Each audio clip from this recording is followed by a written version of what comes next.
Olá, bom dia, tudo bem com vocês? Estou aqui de novo, Messias, aqui de Santos, sou do Aprendiz do Evangelho.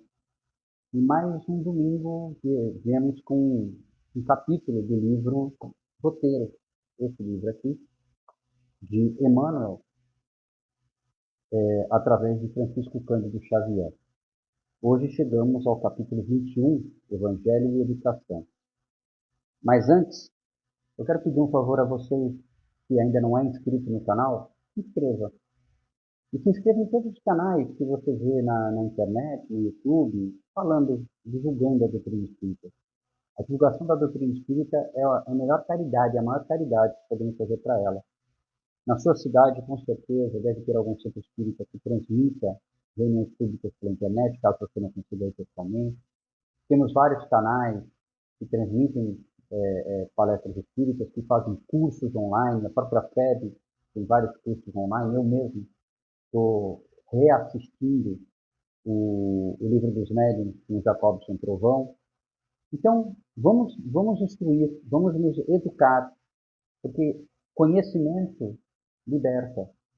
Já dizia no Evangelho, João, conhecereis a verdade e a verdade vos libertará. Então, vamos atrás do conhecimento, vamos buscar nos conhecer. Nos conhecendo, fica mais fácil, talvez, a nossa reforma íntima. Talvez. Bom, então hoje chegamos ao capítulo 21, cujo título é Evangelho e Educação. E eu vou ler para vocês. Aí eu peço desculpa. Normalmente eu subo a imagem, o texto para vocês acompanharem, mas hoje, infelizmente, não deu o equipamento que eu uso. Está sendo reparado, está sendo trocado. Então eu estou fazendo só pelo celular mesmo, então fica difícil de subir, mas importante é a divulgação. Então, vamos prestar atenção no texto. Capítulo 21, Evangelho e Educação. Quando o Mestre confiou ao mundo a divina mensagem da Boa Nova, a Terra, sem dúvida, não se achava desprovida de sólida cultura. Na Grécia, as artes haviam atingido luminosa culminância e em Roma, bibliotecas preciosas circulavam por toda parte, divulgando a política e a ciência, a filosofia e a religião. Os escritores possuíam corpos de copistas especializados e professores eméritos conservavam tradições e ensinamentos, preservando o tesouro da inteligência. Prosperava a instrução em todos os lugares, mas a educação demorava-se em lamentável pobreza.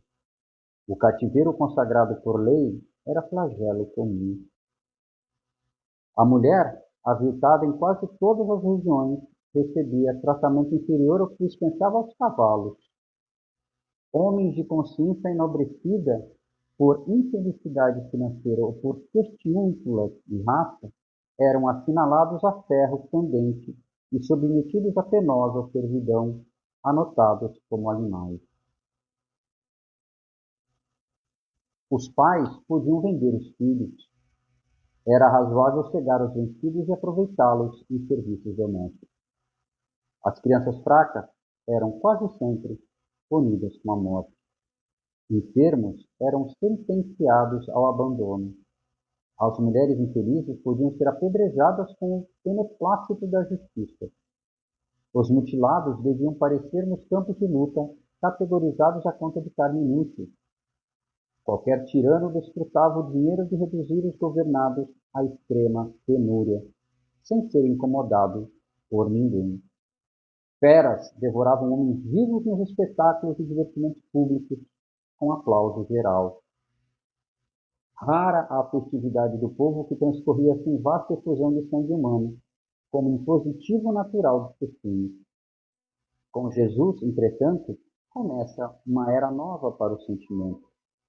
Condenado ao supremo sacrifício sem reclamar e rogando perdão celeste para aqueles que o vergastavam e feriam, instilam no ânimo dos seguidores novas disposições espirituais.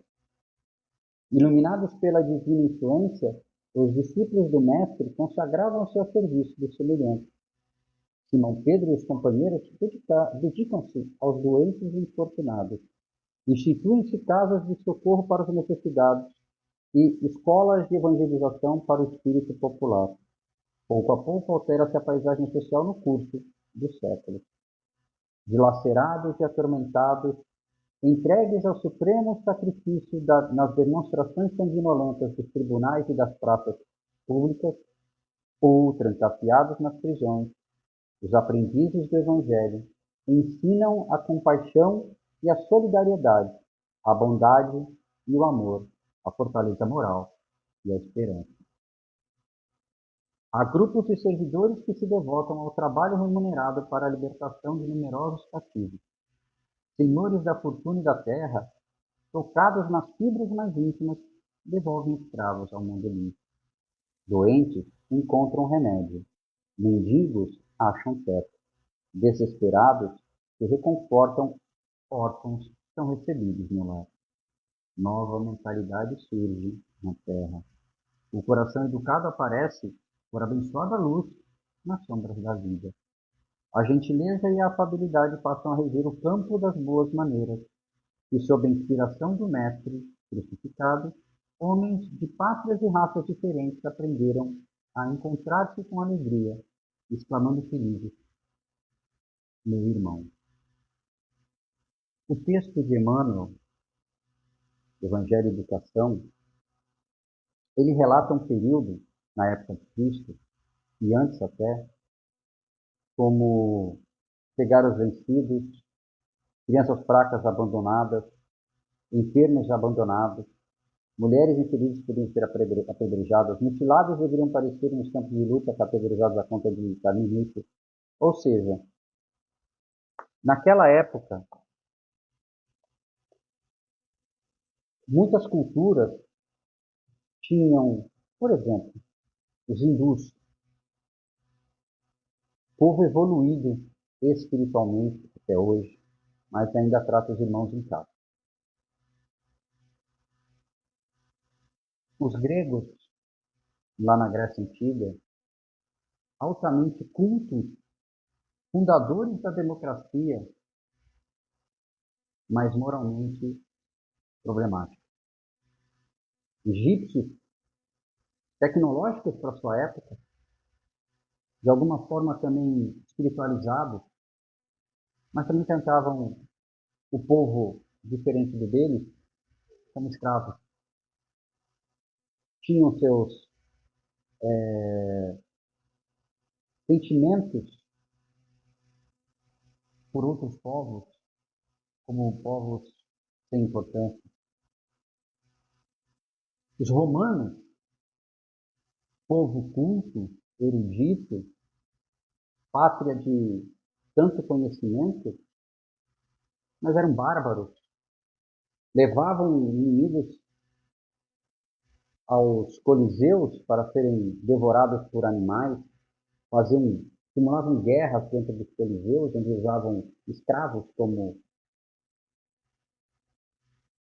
algozes, né? E matavam.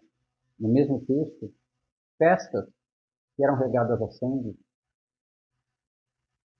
E aí a gente para pensar da seguinte forma. Hoje, inclusive, eu estava conversando com um amigo durante o café. Nós, às vezes, falamos assim, nossa, só de graça, né? O mundo ainda está muito violento. Tá. Infelizmente, o nosso planeta ainda está muito violento. Ainda vemos muitas desgraças, guerras, muitos crimes são cometidos, muitas guerras realizadas em nome de Deus. Mas olha pelo lado positivo. Quando nós falamos que nós estamos evoluindo, e estamos, há pouco mais de 70 anos, talvez, nós separávamos brancos de negros. Ainda temos alguns resquícios racistas. Infelizmente, muitos povos têm, muitas pessoas ainda têm. Mas você pega, por exemplo, os Estados Unidos, Negros tinham banheiros separados de trans. Negros entravam nos ônibus e tinham um lugar atrás nos ônibus separados. Existia um apartheid, né? Só que todos somos irmãos. E no final do texto, Emmanuel, sempre educador como é, fala: a gentileza e a afabilidade passam a regir o campo das boas maneiras. Talvez nós estejamos agora realmente entrando nesse campo.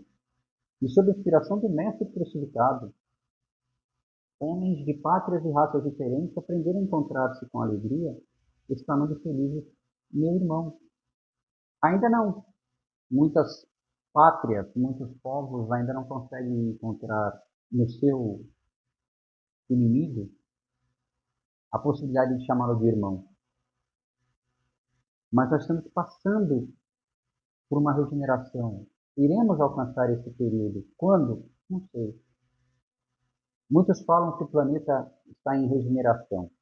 E não é o planeta que se regenera. Somos nós que vivemos nele que temos que nos regenerar. Quando a nossa egrégora psíquica vibrar no bem e no amor, aí o planeta estará regenerado. Quando os nossos pensamentos forem voltados ao bem, à caridade, ao amor ao próximo, aí nós estaremos regenerados. Mas aí você pode falar: poxa, meu Deus, eu até tento, mas eu ainda tenho pensamentos errôneos, eu ainda tenho, brigo com meu parente que não concorda com minha posição política. Tudo bem, faz parte. Nós estamos aqui numa escola. Quando nós estamos no mundo espiritual, nós estudamos, fazemos às vezes anos de preparo para botar a prova onde? Aqui. É normal que nós, de vez em quando, tenhamos quedas. Mas hoje, quando nós temos uma queda, temos que logo em seguida, e isso acontece com muitos, inclusive comigo, quando tem uma queda, logo em seguida: o que Jesus faria no meu lugar? Qual seria a atitude de Jesus? É claro que nós não podemos, hoje, ainda não temos essa capacidade de sermos como Jesus. Se nós imaginarmos que a Terra tem 4,5 bilhões de anos, e Jesus, quando a Terra foi criada, já era governador da Terra, você imagina quantos bilhões de anos tem esse espírito evoluído? Mas ele começou como nós. E nós vamos chegar um dia como ele. Só depende de nós e que tenhamos fé na caminhada. E para encerrar,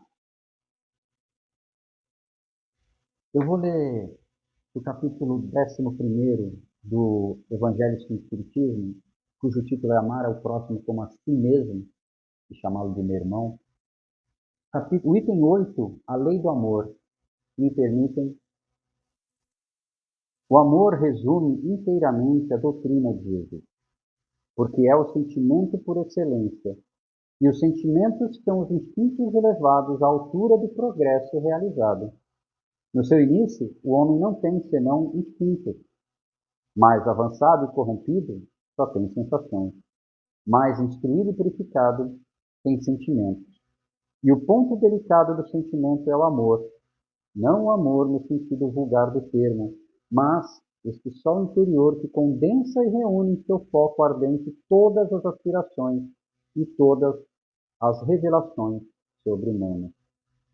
A lei do amor substitui a personalidade pela fusão dos seres e aniquilação às misérias sociais. Feliz aquele que, ultrapassando a sua humanidade, ama com amplo amor seus irmãos em dores. Feliz aquele que ama, porque não conhece nem a angústia da alma, nem a miséria do corpo. Seus pés são leves e vive como que transportado para fora de si mesmo.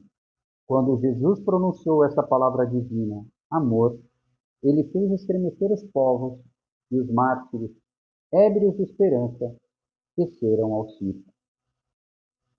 O Espiritismo, a seu turno, vem pronunciar uma segunda palavra do alfabeto divino. Estai atentos, porque esta palavra ergue a pedra dos túmulos vazios e a reencarnação triunfa sobre a morte. Revela ao homem maravilhado o seu patrimônio intelectual. Não é mais aos suplícios que ela o conduz, mas à conquista do seu ser. Elevado e transfigurado, o sangue resgatou o espírito, e o espírito deve hoje resgatar o homem da matéria. Disse eu que no seu início o homem não tem senão instintos, e aquele, pois, em quem os instintos dominam, está mais próximo do ponto da partida que do objetivo.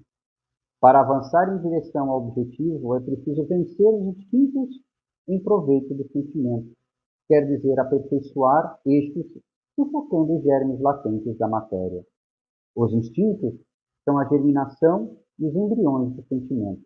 Eles carregam consigo o progresso, como a bolota encerra o carvalho. E os seres menos avançados são aqueles que, não se despojando senão pouco a pouco de sua crisálida, permanecem escravizados aos espíritos. O espírito deve ser cultivado como um campo. Toda a riqueza futura depende do labor presente, e mais do que bens terrestres, levar-nos-á à gloriosa elevação.